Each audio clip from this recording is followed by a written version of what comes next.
The legendary LeBron James has had some run-ins with injury across the past 2 years, but he's ready to get back into the preseason action. We're happy to see him back on the court, but we have a few questions for our all-star LeBron. How many games? What are his goals? And what does LeBron have to say about living a healthy lifestyle? Watch till the end to know. First up, how many games will he be playing? LeBron James is a legendary figure in basketball, but now he's had to spend some time in the wake of issues during the 2021-2022 seasons. A left sprained ankle, amid other concerns, took him out of the final 2 games of the season. In July, he was cleared of all injuries and ready for a fresh start. He missed 26 games last season, and the Lakers finished with a disappointing record that failed to make the playoffs. The year was rough, with abdominal strain adding to his trouble with the sprained ankle. But now he's good to go, and he keeps it short as always. When asked how many preseason games he'll be playing, he replied, "More than I played last year." This was after a good practice on Friday, September 30th. Ultimately, it's the coach's call, and Lakers coach Darvin Ham says the staff's determining whether he's up to play in more than those 3 exhibitions he hit last year. A lot goes into evaluating whether a powerful asset like him,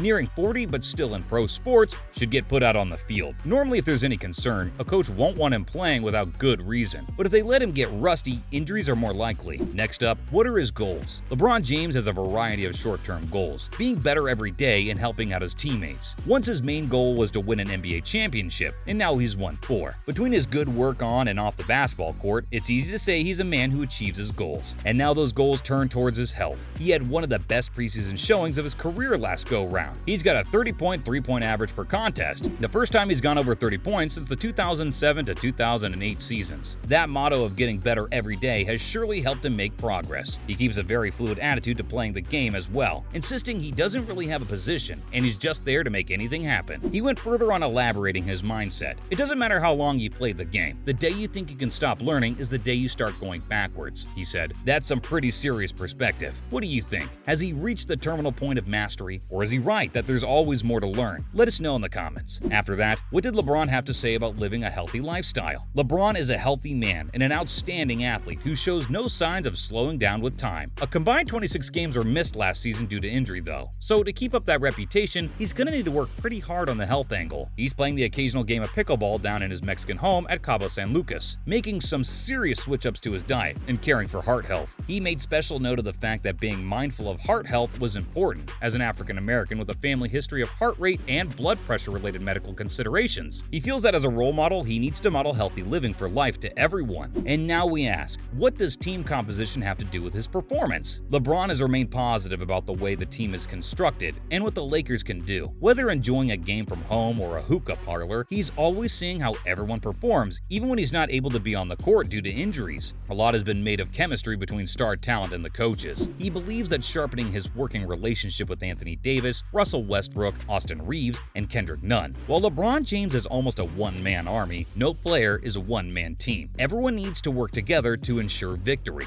LeBron knows that. What he doesn't know is precisely how many games he'll get to be in, and that can make building a relationship dicey when you're not sure whether or not you'll get to be on the field for your teammates. He'll need to do his best to act as an inspiration and teacher to his team, but that's balanced alongside him actually getting out there and playing. With confidence in the Lakers lineup, there's a lot of potential ahead for them this season. We'll see how he performs in those expeditions he's slated to play in. Now though, what about that Tuesday disaster? LeBron James has had to weather a different kind of injury recently though. A loss, 123 to 109. The season opener brought defeat at the hands of the Warriors for the Lakers. He admitted the team isn't constructed around great shooting potential and that the other teams had a lot of lasers. We'll see if his assessment wavers on the matter of his team's solidity and composition. He remained positive that the Lakers would remain unbothered from trying to get shots, saying that opportunity still abounds despite the fact that they're not focused on scoring three-pointers. Considering LeBron personally scored 31 points, the odds are good that he's not worried about his own performance at the moment. But his own performance is not enough to make up for deficits in team composition. The reality is the Lakers' composition is highly reliant on his star player power, and he understands that he'll need to refine the team to augment his own performance as well as to grow into their own skill set potential. Shooting skill will need to be expanded rapidly if the Lakers are to recover from this and reach the playoffs this time around. Their team has ranked bottom 10 in three-pointers of late and chose to purge three-point shooters rather than try to train them up. Pre-game, he had said he was unconcerned with the three-point record of his team, but now he's really facing the music that it'll be the important linchpin of their success or failure this season. Supposedly, this is part of a strategic plan that involved phasing out certain key players, but earlier in October, the Lakers beat the Warriors with their other star talent talent benched. Darvin Ham's strategy involves cycling the roster in and out of availability and rest so that nobody is wasted on a preseason injury. But what's LeBron going to do as these preseason games unfold with this strategic plan? Next, what do LeBron's ups and downs tell us about where this strategy puts him? LeBron James is an undeniable asset, as discussed. He's been private about how many games he'll be playing in preseason, and he's been dodgy about the particulars of his diet changes as well. There's clearly a lot going on surrounding the star athlete's performance. While most games play 3 to 6 preseason games, many play 4 to 5, but the Lakers have opted for the full 6. As LeBron had said, there's a strategy to this, and as we've seen,